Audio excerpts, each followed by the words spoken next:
नमस्कार एवरीवन, मैं वर्तिका गुप्ता और स्वागत करती हूँ अपने चैनल पे। तो आज हम ईवीएस का next previous year question paper करेंगे और जिसमें आपका रिवीजन करना बहुत इंपॉर्टेंट है। अब टाइम बहुत कम बचा हुआ है, जितना आप रिवीजन करेंगे, जितना आप प्रीवियस ईयर सॉल्व करेंगे, वैसे ही आप उतना जल्दी आप क्लियर कर पाएंगे एग्ज़ाम को। तो चलिए शुरू करते बिना टाइम वेस्ट करें। और आपको तो पता ही है, चैनल सब्सक्राइब करना है, वीडियो लाइक करनी है और वीडियो को शेयर भी करना है। तो पहला क्वेश्चन है हमारा यहाँ पे। देखिए, क्वेश्चन को समझना है, ऑप्शंस को भी समझना है, खासकर पेडागोजी वाले। तो पहला क्वेश्चन है हमारा, पृथ्वी ग्लोब जैसी गोल है, ठीक है। नीचे दिए गए किस देश के व्यक्ति पृथ्वी पर हमारे सापेक्ष उल्टे हैं। तो पृथ्वी जो मानचित्र देखते हैं उसमें हमको ऐसा लगता है कि यहाँ पे हमारा एशिया है, यहाँ पे हमारा यूरोप है, इस तरीके से। लेकिन ये एक्चुअली होता क्या है, अगर हम यहाँ हैं तो नीचे साइड पे कोई दूसरा कंट्री होगा, ठीक है। अगर इसका मैं एक डायग्राम डाल दे रही हूँ, आप लोगों को अच्छे समझ में आ जाएगा। तो आप ये याद कर लीजिएगा कि भारत के सापेक्ष में उल्टा कौन होता है, अर्जेंटीना है। तो इसका आंसर हो जाएगा।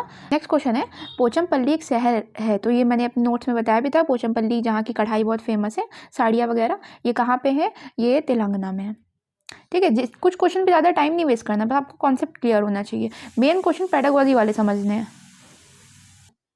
कोई भी जो फसल हम करते हैं तो उससे पहले हमको क्या क्या स्टेप होते हैं। तो पहले क्या होता है, गुड़ाई करना। गुड़ाई करने का मतलब होता है मिट्टी को पोला करना, इसको जोतना भी कहते हैं। पहला स्टेप तो ये हो गया। फिर दूसरे पे आ जाता है बीज बोना, ठीक है। अब बीज बो दिया तब क्या आएंगे, जैसे जैसे पेड़ बढ़ेंगे, फिर खरपतवार जो अनचाहे पेड़ पौधे होते हैं, जो अननेसेसरी होते हैं, वो आ जाते हैं, ठीक है। उसके बाद क्या होता है, उसके बाद आएगा प्याज को, क्योंकि अब तो प्याज हो चुका होगा। फिर प्याज को उखाड़ना और फिर प्याज को उखाड़ करके आखिरी में उनकी जो सूखी पत्तियां होती हैं उनको अलग कर लेना। तो इसका स्टेप हो जाएगा BCAD, यानी कि पहले मिट्टी सही करना है, बीज बोना है, फिर खरपतवार हटाना है, फिर प्याज को उखाड़ना है और आखिरी में प्याज से सूखी पत्ती को हटाना है। और 1 सेंटीमीटर बराबर 110 है, तो 13.3 सेंटीमीटर क्या होगा, 110 से गुणा करते हैं तो आया 3, 6, 4 और 1। अब यहाँ पे कुछ स्पेशल है, सुनिएगा, क्योंकि ये गड़बड़ हो रहा था, गड़बड़ हो जाएगा वरना। और ये आखिरी में 0 है तो ये पॉइंट लगाया, तो ये तो पूरा ख़त्म हो गया। पॉइंट के बाद 0 कोई मतलब नहीं, हमको दिख रहा है आंसर 1463, ठीक है। लेकिन क्योंकि ये मीटर में आया हमारा, तो मीटर से किलोमीटर के लिए क्या करते हैं, 1000 से डिवाइड। जैसे 1000 से डिवाइड किया, ये पॉइंट आ गया यहाँ। अब हमको लगेगा ये आंसर है, लेकिन ये आंसर नहीं है। क्वेश्चन ढंग से फिर पढ़ लीजिए। यहाँ कहा है वास्तविक दूरी के लगभग, यानी कि अप्रॉक्स में बताना है। तो अप्रॉक्स का नियम ये होता है कि अगर जिस डिजिट तक हमको अप्रॉक्स करना है उसके बाद वाला नंबर 5 या 5 से बड़ा है तो ये उसको बढ़ा देता है। तो इसका आंसर हो जाएगा 1.5। याद रखिएगा ये चीज़। नेक्स्ट क्वेश्चन है अल बरूनी के बारे में। तो अल बरूनी एक विद्वान थे जो भारत भ्रमण के लिए आए थे। अब इनके स्टेटमेंट दे रखे हैं कि वह यात्री हैं जिन्होंने हमारे देश का भ्रमण किया था, जो प्रेक्षण किया उसके बारे में लिखा। बिल्कुल सही। अल बरूनी कहाँ के थे, ये उज्बेकिस्तान के थे, अफगानिस्तान के नहीं थे। सॉरी, उज्बेकिस्तान से आए थे, वहाँ ये अफगानिस्तान से नहीं आए थे, ठीक है। उन्होंने उन चीज़ों के बारे में लिखा जो हमारे देश से भिन्न थी। बिल्कुल सही। उनकी पुस्तक में हम अपने देश के भूतकाल और सांस्कृतिक विरासत के बारे में जान के मिलते हैं, ये भी सही है। उन्होंने तालाबों के बारे में लिखा था, ये भी सही है। तो आंसर हो जाएगा ACDE। देखते हैं कौन सा है, थर्ड वाला। अगला क्वेश्चन है सांप, छिपकली, मेढक, घड़ियाल, इनमें से क्या सही है। तो आपको पता होगा कि जो ये सारे होते हैं ये अंडे देते हैं, ठीक है। ये क्या करते हैं, अंडे देते हैं। और ये जल थल दोनों में रहते हैं, कि छिपकली वाला नहीं हो जाएगा। इनके शरीर पे सल्क होते हैं, सबके शरीर पे सल्क नहीं होते। 3 कोष्ठक वाला भी नहीं होगा, यही हो जाएगा। क्योंकि इसके लिए भी मैंने अपने नोट्स में लिखा था कि जिनके शरीर पर बाल नहीं होते हैं वो अंडे देते हैं। तो आप ऐसे भी अंदाज़ा लगा सकते थे।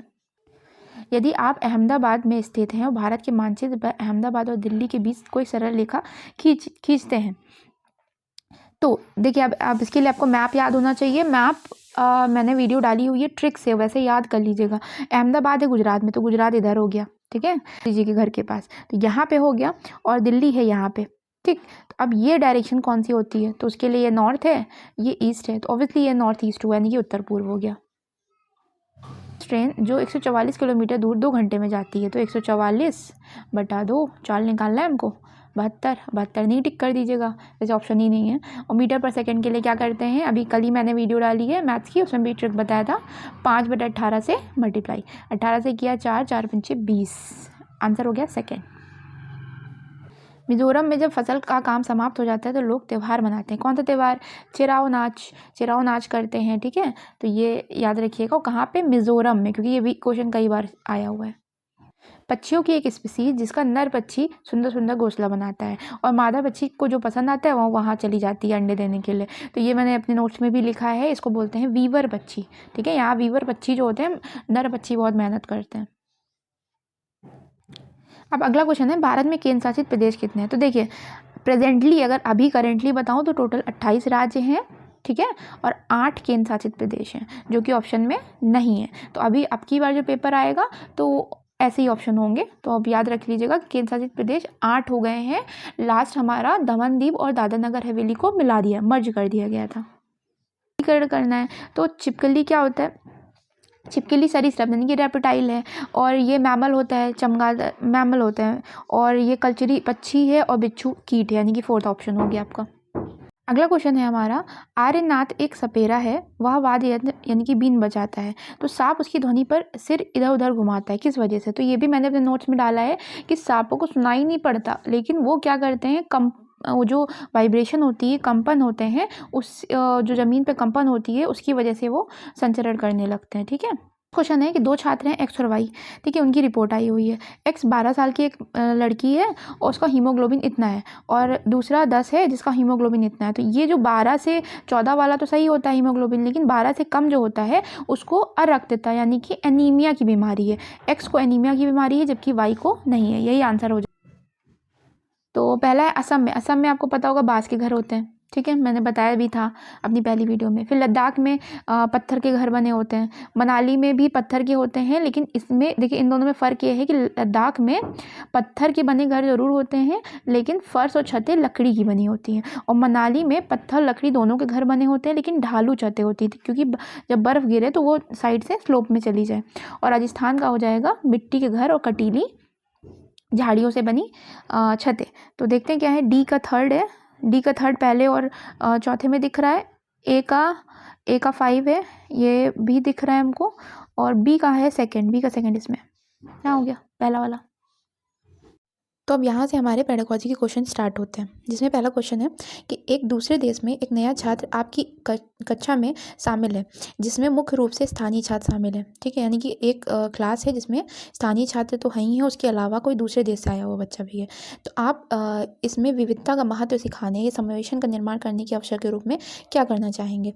तो देखिए, अगर कोई भी या फिज़िकली डिसेबल्ड हो या कहीं बाहर से आया हुआ बच्चा है, तो उस केस में हमको क्या करनी है, प्रत्येक बच्चे के घर में प्रचलित व्यवहारों में समानताओं, अंतरों के बारे में चर्चा करनी है, ठीक है।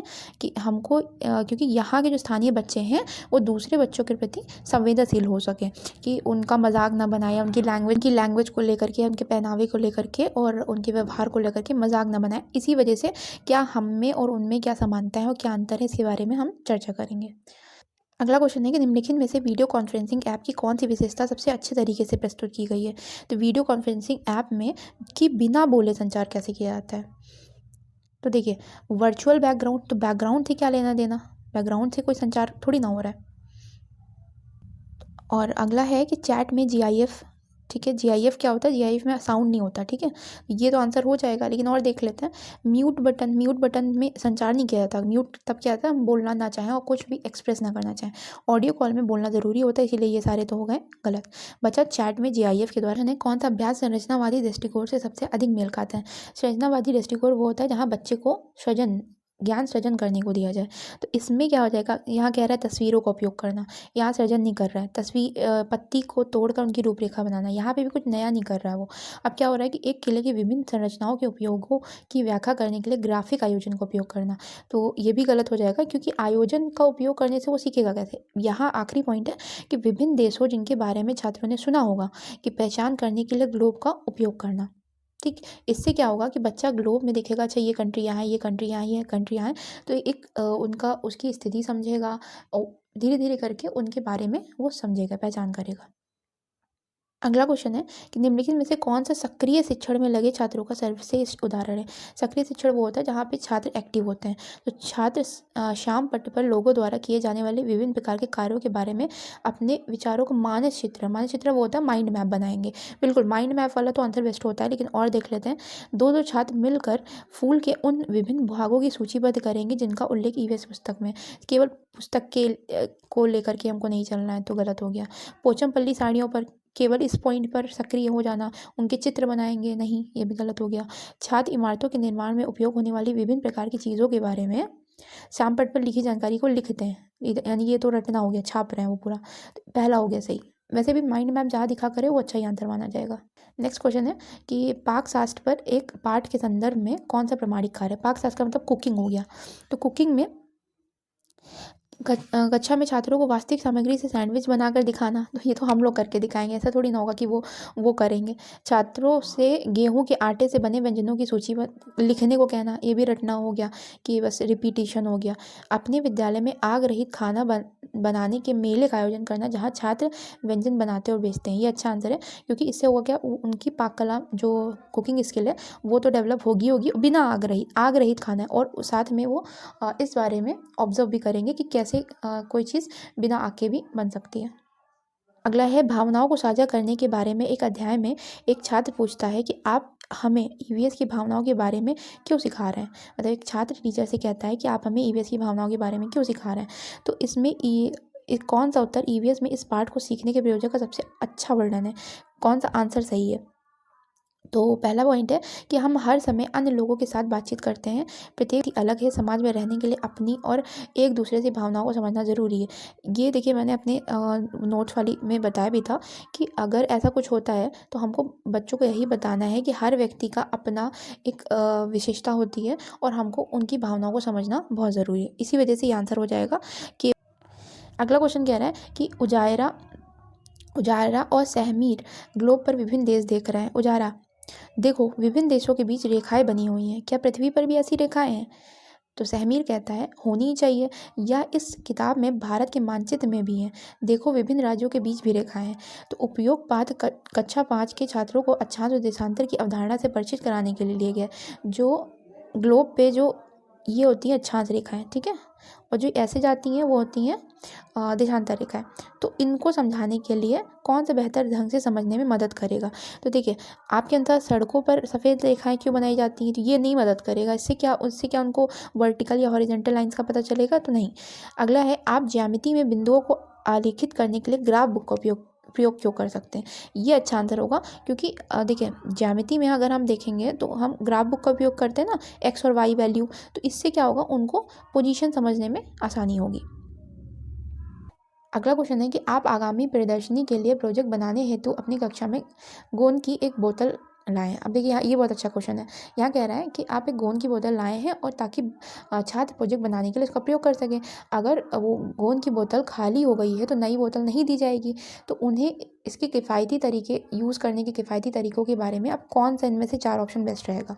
तो एक पोस्टर द्वारा बताएं कि प्रोजेक्ट में गोंद का प्रयोग किया जाना चाहिए या नहीं, तो गलत होगा कि आप पोस्टर से ये चीज़ बताएंगे। अगला कह रहा है कि अपनी परियोजनाओं पर काम करने के साथ ही छात्रों से उन विभिन्न सामग्रियों की सूचीबद्ध करने के लिए कहें जो चिपचिपी हैं। ये तो एकदम सही हो गया, क्योंकि बिल्कुल आप ऐसे ही करेंगे कि एक प्लान्ड वे में आप काम करने को कहेंगे और उनसे कहेंगे कि सूचीबद्ध आप सूचियाँ बना लें कि कहाँ कौन कौन सी चीज़ें चिपकानी है। ये अच्छा तरीका हो गया। लेकिन लास्ट के 2 भी पढ़ लेते हैं। छात्रों को एक साझा रजिस्टर में लिखने को कहें उन्होंने कब क्यों कितने चम्मच यूज़ किया है। अब उनसे हम पूछेंगे कि उन्होंने इतना क्यों यूज़ किया, इतना क्यों यूज़ किया, तो गलत हो गया। फिर आखिरी कह रहा है गोंद में पानी मिलाकर कह देंगे, तो एकदम ही गलत हो गया। प्रयोग के उपयोग से विशिष्ट निष्कर्ष प्राप्त करने का निम्नलिखित में से कौन सा सर्वश्रेष्ठ उदाहरण है। तो मतलब एक्सपेरिमेंट करके कौन सी चीज़ें आप यूज़ कर सकते हैं। तो इसका देखते हैं ऑप्शन कौन कौन से हैं। कि अपने ज़िले में अध्ययन यात्रा पर जाकर पानी के विभिन्न स्रोतों का पता लगाना, तो ये तो स्रोत का सिर्फ पता लगाना हो गया, एक्सपेरिमेंट करना थोड़ी ना हो गया। कौन सी सब्ज़ी जल्दी ख़राब हो जाती है जानने के लिए यह गिन कर रखना, समझना कि कौन सी सब्ज़ी जल्दी सड़ जाती है, तो ये भी एक्सपेरिमेंट नहीं हुआ, ये कि आपका ऑब्जर्वेशन हुआ एक तरीके से। पता लगाने के लिए मानव आँख कितनी दूर तक देख सकती है, प्रत्येक छात्र को दूर से वर्णमाला पढ़ने की, तो एकदम ही गलत हो गया कि हम बच्चों से थोड़ी ना कहेंगे कि दूर से देखें।